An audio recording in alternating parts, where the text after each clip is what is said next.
అందరికీ నమస్కారం.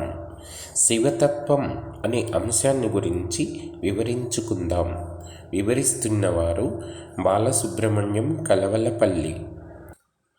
ఓం నమః సమస్త సంసార చక్ర భ్రమణ హేతవే గౌరీకుచతట ద్వంద్వ కుంకుమాంకిత వక్షసే. సంసారం అనే చక్రం తిరగడానికి కారణమైనవాడు, గిరిజాదేవి స్తనద్వయం మీది కుంకుమచే శోభిస్తున్న వక్షస్థలం కలవాడు అయిన పరమేశ్వరునికి నమస్కారం.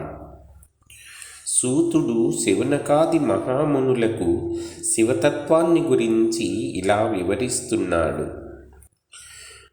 మునులారా, పురాణాలలో శ్రేష్టమైనది, ఉత్తమమైనది శివ మహాపురాణం. ఇందులోని వాయవీయ సంహితోత్తర ఖండాన్ని చెప్తున్నాను, వినండి. నిజానికి శివతత్వం 1,00,000 సంవత్సరాలు చెప్పినా తరగనిది. అంత వేదరాశి. ఆయన మహిమను గానం చేయలేక అలసిపోతే అల్పుడనైన నేనా ప్రసంగించేది. అయినా కొన్ని శృతి సమ్మతమైన విషయాలను, పరమేశ్వర విభూతిని, తదితరమైన వాటి గురించి ప్రసంగిస్తాను.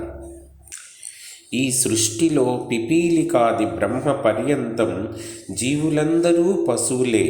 తదధిష్టానంగా ఉండి నడిపించే శివుడు పశుపతి అని పిలువబడుతున్నాడు. ఈ సృష్టి అంతా ఆయన లీల. లీల అంటే ఆయన నుండి ప్రవాహ రూపంగా వ్యక్తమైనది అని అర్థం. మన ఇచ్ఛాశక్తి మన శరీర అవయవాల మీద ఎలా పనిచేస్తుందో, పరమేశ్వర ఆధిపత్యం సృష్టి మీద అలాంటి ఆధిపత్యాన్ని కలిగి ఉంటుంది. బ్రహ్మ, విష్ణువు, రుద్రుడు, మహేశానుడు, సదాశివుడు ఈ 5గురు ఆ శివుని మూర్తులే.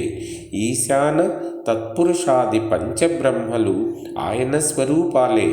ఇందులో శ్రేష్టమైన ఈశానమూర్తి ప్రకృతి భోక్త అయిన క్షేత్రజ్ఞుని అధిష్ఠించి ఉంటుంది. తత్పురుషమూర్తి త్రిగుణాలను, అఘోరమూర్తి బుద్ధిని, వామదేవమూర్తి అహంకారాన్ని, సద్యోజాతమూర్తి మనస్సును అధిష్ఠించి ఉంటారని శృతి అంటున్నది.